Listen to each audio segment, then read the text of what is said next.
The FBI and the police descended on the black communities all over the country and began pulling in any young, tall black woman with a space between her teeth because they just had this general description. We had her fingerprints and a photograph of the girl with a big afro.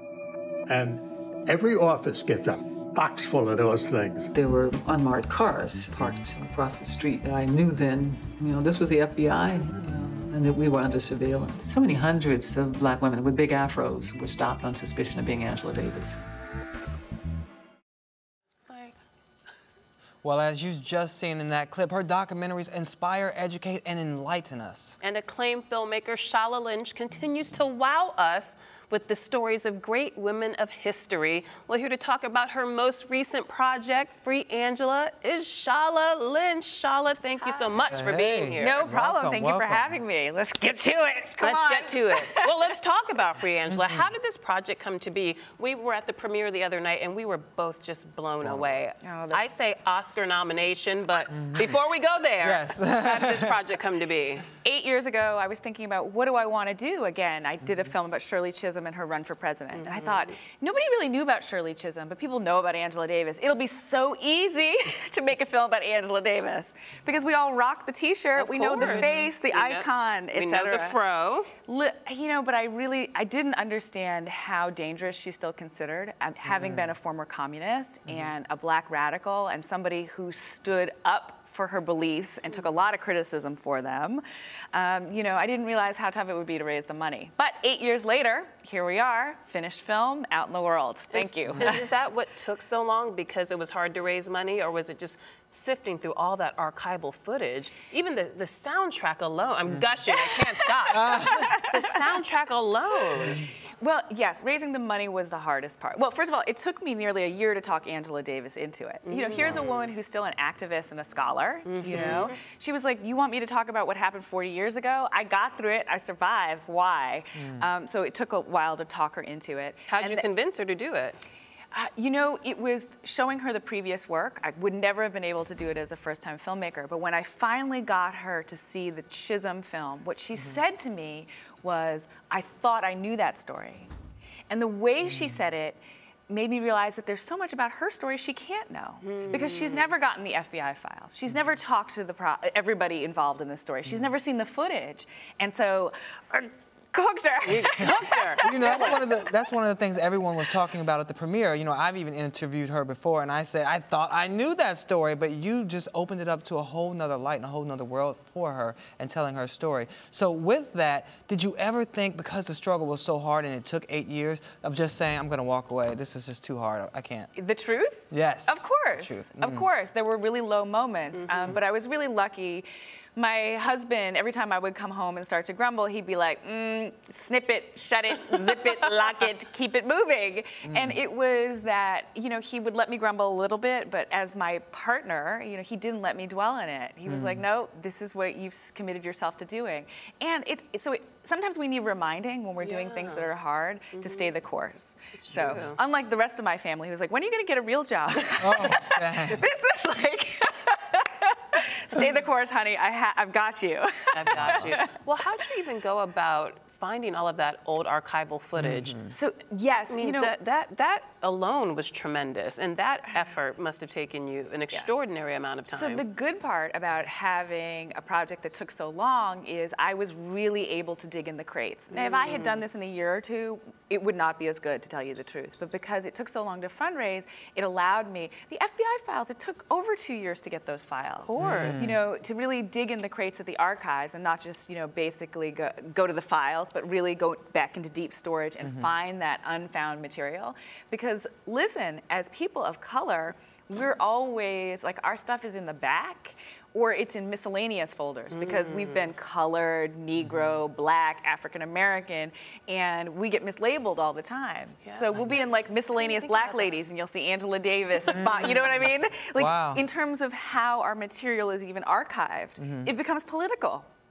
So it's digging in the crates. Now, you convinced her to do the project, but how did you go about getting her to be so candid I mean, you share some of her love letters in the documentary. Yes, yeah. Well, which I've never heard her talk about before. Right. Well, this is the thing, is I got her to commit down and sit down for an interview over several days. And, you know, we put the camera on. And you know when you're interviewing somebody, if you have a few minutes, you're going to get what they give you. If you have longer, you can sit with them and you can kind of lean in and you can rephrase. And, you know, and we built a rapport. And so what I realized, you know, believe it or not, when I came home after that interview, I was like, oh, you know, she wasn't Philippe Petit from Man on Wire, like, oh, I was in love, oh my gosh, and yes, oh, fine, right? That she is, it took me a long time to embrace her personality and to see how much she gave me. So when she's talking about George Jackson, and she fixes her hair. She's talking about her love. You know, when a woman is talking about her love, and she doesn't, and she fixes her hair, that means that it was genuine, it was real. And so I had to see her for who she was.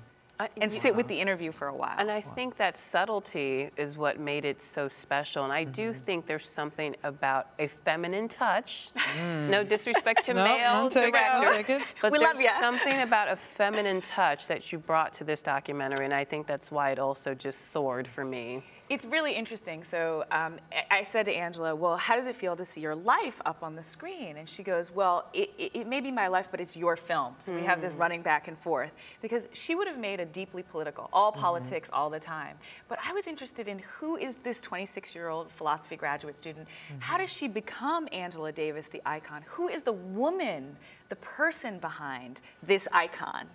And so what you see is a fuller picture of her as a human being, as somebody who is making choices, who's becoming, who's loving. And I think there's power in that for those of us that didn't experience it. Now, do you think that may have been one of the reasons why Jada Pinkett Smith got behind this project? Because she's been like a fairy godmother, a very wealthy fairy godmother, who's, you know, been very public and a major supporter of this. Why do you think that was? Well, yes. I mean, one of the things that happened is I kept thinking I had raised enough money to finish. And then we're getting towards the end, and it was clear we needed finishing funds. The cost of that archival, the licensing was incredible. So we went back to our French funders. They gave us a little more. The Ford Foundation gave us a little more, and I was still short. I started sending around to everybody who had ever said to me, I think I can help you raise money. And I called it the Hail Mary fundraising for free Angela email.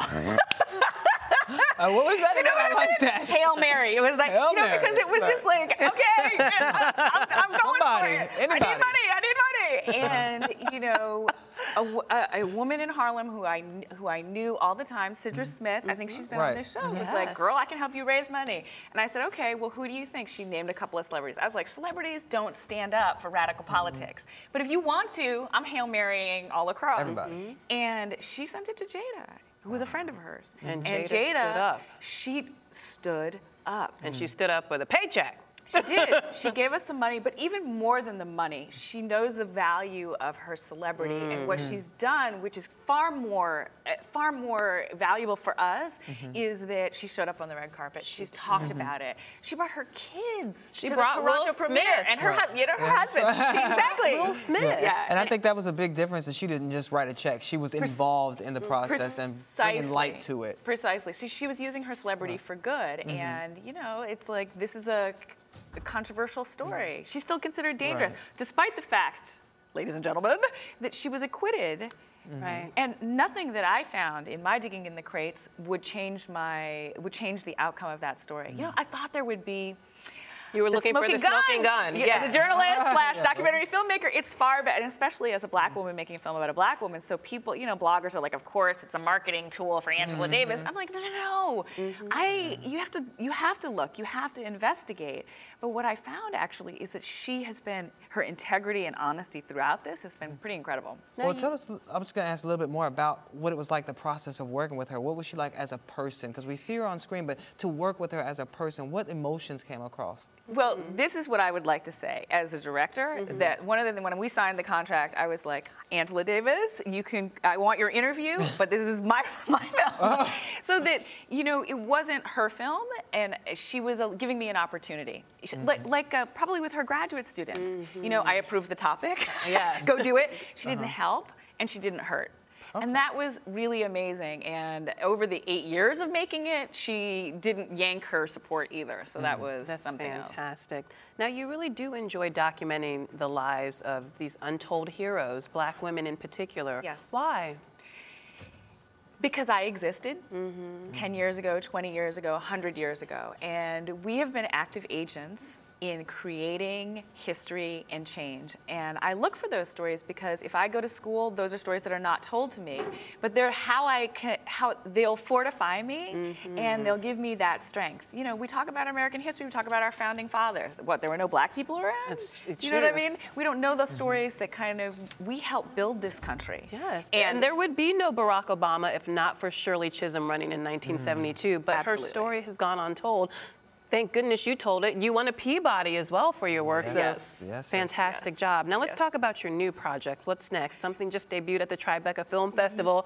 You're married and you're a mother of 2. How do you do all of this? Juggling!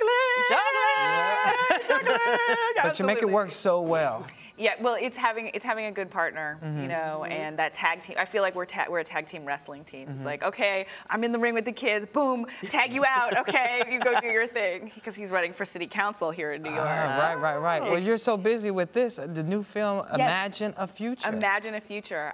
Lisa Cortez, who's the producer of Precious, came to me and was like, I'm working with Beverly Blonde of Black Girls Rock, and we're trying to tell this story about a young girl's empowerment and self-esteem. Are you in?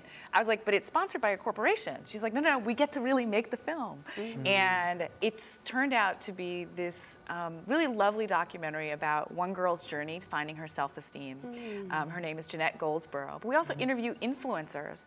And what I was reminded of, and influencers, like, you know, we could have interviewed you. Next time. Next time. It's on the from list. Beverly Bond to Michaela to, you know, historians and we et cetera. love all those girls. All They're the great. ladies, all the So what's next, Miss Shaula? Because they're telling me we got to wrap soon. Yes. So tell me, which historical figure, whose life are you tackling next? I would love to do a doc on Harriet Tubman and then to flip it and do the narrative as an action. She's an action heroine who literally could cloak herself in invisibility. The power of being able to see yourself as whole when you were told you were 3/5, and the violence, the psychological, physical violence that was part of slavery, trying to make a human being into a slave, and she could stand strong and save herself and then become a freedom fighter and then a general in the Union Army. People, we have underestimated her. We sure have. That sounds deep. I Action love it. movie. Even the description you give. They cover herself Looking in for a cloak. funding, looking for funding, exactly. Looking for funding. All right. Well, I hope it doesn't take 8 years, because I want to see it now. Yes, me too. Oh, Shaula, thank you so much for being here. Thank you for having me. Thank you for telling these stories. All the work. I appreciate it. And please come back again soon. Anytime. Harriet Tubman, anybody, come back. Anytime. We'll have you on. Thank you. All right. All right, you're watching Arise Entertainment 360.